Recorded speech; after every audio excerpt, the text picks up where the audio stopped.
ചേട്ടാ ഈ രാഹുൽ മാങ്കൂട്ടം MLA രാജിവെക്കണോ വേണ്ടേ? നിങ്ങളുടെ അഭിപ്രായം? വെക്കണം. സമാധാനമായല്ലോ. കഥം ഇങ്ങനത്തെ കളങ്കര പാടില്ല. നിങ്ങളുടെ പേഴ്സണൽ അഭിപ്രായം? അയാളെന്നല്ല, ആരാണെങ്കിലും. ആരാണ്? ഇപ്പോഴെങ്കിലും മനസ്സിലാക്കാശാനെ, അടി തെറ്റ ആശാനും വീഴും. പറയും. മാങ്കൂട്ടം MLA രാജിവെക്കണോ വേണ്ടേ? രാജിവെക്കണം. MLA സ്ഥാനം രാജിവെക്കണോ? MLA സ്ഥാനം രാജിവെക്കണം. ഇനി നമ്മളിപ്പോ എന്താ ചെയ്യാ? ഞാനൊന്ന് പറഞ്ഞോട്ടെ, നമ്മളിപ്പോ എന്താ ചെയ്യാ? കാരണം എന്താ വെച്ചാൽ പാർട്ടിക്ക് വേണ്ടാത്ത ഒരു വ്യക്തിയാണ്. പാർട്ടിന് എല്ലാത്തിനും പുറത്താക്കി. പാലക്കാട് ജനങ്ങൾക്ക് എന്ത് ആവശ്യം? ദൈവമേ, ശത്രുക്കൾക്ക് പോലും കൊടുക്കരുത്.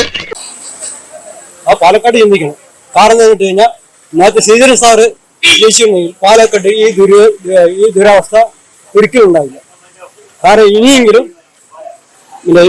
ശ്രീധരൻ സാറിനെ പോലുള്ള വ്യക്തികൾ ജയിപ്പിക്കാനുള്ള മനസ്സ് കേരളത്തില് എല്ലാ ജനങ്ങൾക്കും ഉണ്ടായിട്ടും പാലക്കാട് കുറച്ച് യുവ ആൾക്കാര് കൂട്ടത്തോടെയാണ് ഇവര് ജയിപ്പിച്ചത്. ആ കൂട്ടത്തോടെ ജയിപ്പിച്ച വ്യക്തികൾക്ക് പോലും ഇപ്പൊ അപമാനമായി തീർന്നിരിക്കുകയാണ് ഈ രാഹുൽ മാങ്കൂട്ടം. എല്ലാം പൊളിയൊന്നും ഉറപ്പായല്ലേ? എന്നെ കൊണ്ടൊന്നും പറയിപ്പിക്കണ്ട. ഇത്രയൊക്കെ വരുത്തി വെച്ചിട്ട് എന്റെ നാവില് നല്ല തെറി പോലും വരുന്നില്ലല്ലോ ഈശ്വര. രാഹുൽ മാങ്കൂട്ടം MLA രാജിവെക്കണോ വേണ്ടേ? രാജിവെക്കണോ വേണ്ടോ എന്നൊരു ചോദ്യത്തിന് പ്രസക്തിയില്ല. പ്രവചനങ്ങൾ എപ്പോഴും ഭരിക്കണമെന്നില്ല. നമ്മുടെ സമയം നന്നായിരിക്കുമ്പോ പറയുന്നത് ഭരിക്കും. രാജിവെക്കണമെന്നാണ്. അല്ല, ഇതൊക്കെ എങ്ങനെ നടക്കും ആദ്യം പറ. അയാള് 100% രാജിവെക്കണം. 100% രാജിവെക്കണം. ചെയ്ത തെമ്മാടുത്തേക്കണം. മുത്തുപോലെ അന്റെ തലയിൽ സംഗതി ഉണ്ടെന്ന് എനിക്ക് ഇപ്പോഴല്ലേ മനസ്സിലായത്. ജനപ്രതിനിധികൾ അങ്ങനെ പാടില്ല. ജനപ്രതിനിധി തീരെ പാടില്ല. ഇനി അയാൾ ഇപ്പോൾ പാലക്കാട് വന്ന വലിയ ബുദ്ധിമുട്ടാവട്ടോളെ. ഈ പാലക്കാട് ഇനി വന്നു കഴിഞ്ഞ് പറഞ്ഞാൽ അടുത്ത വർഷം അയാൾക്ക് നിൽക്കാൻ സീറ്റ് ഉണ്ടെങ്കിൽ എന്ത് ചെയ്യും? പാലക്കാട് ഒരിക്കലും സീറ്റ് ഉണ്ടാവില്ലല്ലോ. പ്രവൃത്തി മോശമായ പ്രവൃത്തി സീറ്റ് ഉണ്ടാവില്ലല്ലോ.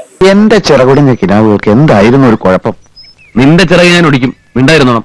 അത് കാരണം ഷാഫി പറമ്പിലെ പോലും ബുദ്ധിമുട്ടാവും. ഷാഫി പറമ്പ് ചിലപ്പോ ചുള്ളില്ല. ചിലപ്പോ ഷാഫി പറമ്പിൽ ചുള്ള വഴിയില്ല. അയാൾ നല്ലൊരു മനുഷ്യനാണ്. ചിലപ്പോൾ, അതാ ഞാൻ പറഞ്ഞത്, ചിലപ്പോൾ അയാൾ നല്ലൊരു മനുഷ്യൻ ബീസും കാര്യങ്ങളും കൊണ്ടുവന്നാണ്. ഇയാൾ അടൂരിൽ നിന്ന് വന്ന ഒരാളാണ്. അയാളുടെ പ്രശ്നങ്ങൾ ഇപ്പൊ അന്വേഷിച്ച് നോക്കുമ്പോൾ ഇവിടെ വളരെ രൂക്ഷമാണ്. പാലക്കാട് രൂക്ഷം പറഞ്ഞാൽ അതിരൂക്ഷമെന്ന് പറയാം. സ്ത്രീകളെ പ്രശ്നത്തിലാക്കും പറയാം ഇവിടെ ഇറങ്ങി കഴിഞ്ഞു കഴിഞ്ഞാൽ. അതുകൊണ്ട് ശ്രദ്ധിച്ച് കൈകാര്യം ചെയ്ത് അയാൾക്ക് ഗുണം. വളരെ മോശമായിട്ട് വരും പറയാം. വളരെ വളരെ മോശം. തീർച്ചയായും രാജിവെക്കണം.